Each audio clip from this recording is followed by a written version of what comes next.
Border. Come, you take me. Where? Down there. Tugende. Huh? Why were you running? Who was chasing you? You know that thing, it happened like a splash. You know, when you are recording like this, and then really it was something very hard. If you are recording and now you hear people starting beating you. They were beating you when as you were recording. Yes. The person who is in the studio doesn't know what you are going through. And if they see you shaking pictures, they might think you are the problem. Yes. So, Ziwa saw what was happening to me. So, for him, he started getting frightened and everything. So, the guy who was holding the light was the first person targeted. For him, he was beaten. Mwanga was holding the light. The correspondent. Yeah, he was holding the light like this, in a side. For him, they saw the light very fast. The camera was big, they also saw the camera and they came for the camera. But the light was the one first.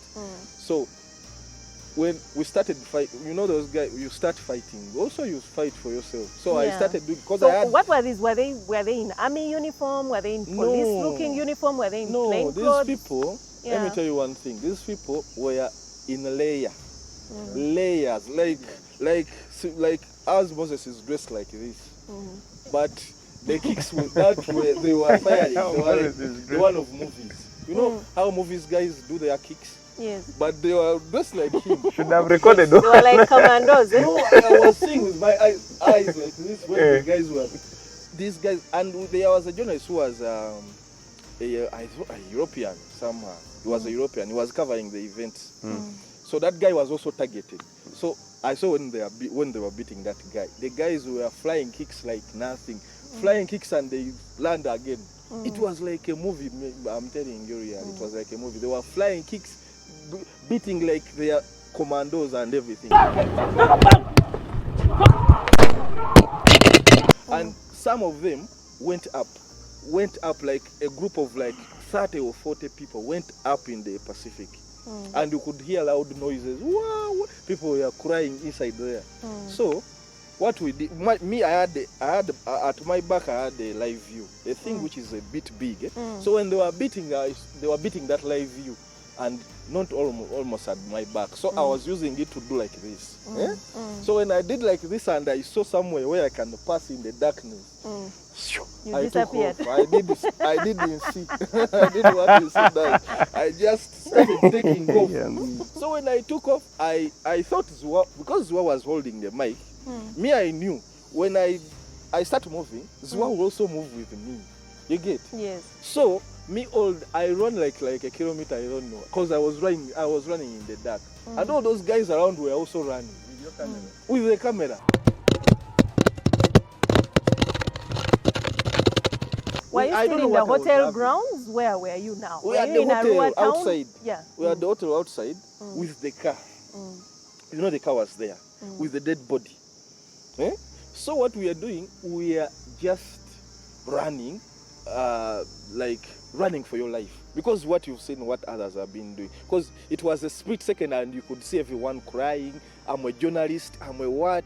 Me, I said no. I won't say that I'm a journalist in Arua. No. Let me do what? Because Zwa was saying I'm a journalist. Because I could hear Zwa saying I'm a journalist. Okay. Me, I said let me first run and I see. Because I knew they were not using guns, they were just fighting.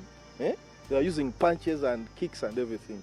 So, I started running.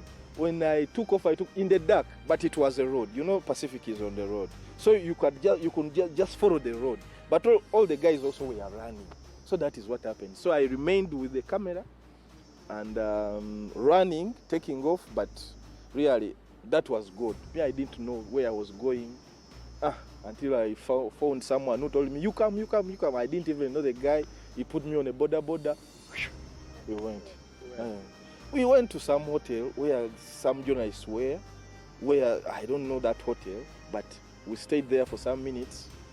Then they told us that the army is coming to that hotel, so we again took off to another place. Yes, we took off to another place. When we reached to another place, also, it was, the whole night was like chaos. We are just moving. Yes, yes. The Monitor reported, I'm not sure if this was the next day, but they reported Herbert Ziwa missing. So where did he end up? It was like this. After the beating, when they were beating, still beating, what I saw, they came with a big truck. They came with a big truck where guys were being put, who they were beating and then putting them in the truck. Me, I thought Ziwa was with the microphone. But reaching there, I couldn't see Ziwa anywhere. Wherever you went to, whichever hotel you were. Yes, even Mwanga was not there. So, ask myself. So that's why I reported to them that Ziwa is not here. I'm here, but I don't see Ziwa. I don't see Mwanga. But those guys, they couldn't run. Because Ziwa was in the middle of the thing. Me, they were starting beating me when Ziwa had not seen yet.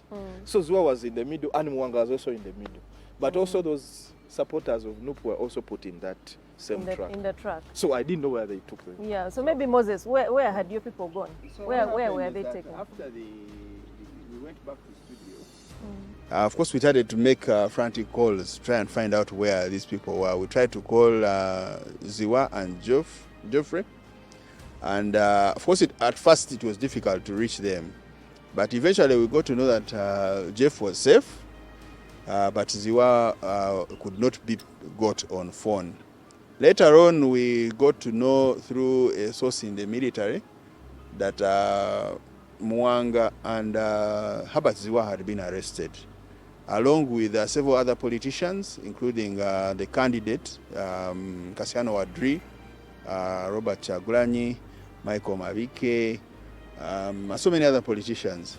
And they were all bundled up in Costa and driven to Gulu. So we then contacted the police, the regional police commander at that time, I forget his name, then made calls contacting Gulu. And the following day at about midday, Ziwa and Mwanga were freed, along with a number of other journalists. The politicians stayed in custody. They were separated. So they removed the journalists, the other guys they didn't want, and everybody, and then kept the politicians. Yes, I think the pressure was a bit intense, because we kept calling them every 10 to 20 minutes to try and find out where our people were, where they were safe, whether they needed to be picked up, and so on. Now, as a contingency, because we knew that the election was 2 days away, a day and a half away, we organized a separate team of journalists. That was Juma Kiria and Aaron Mukama. Yes. And they traveled that night to Arua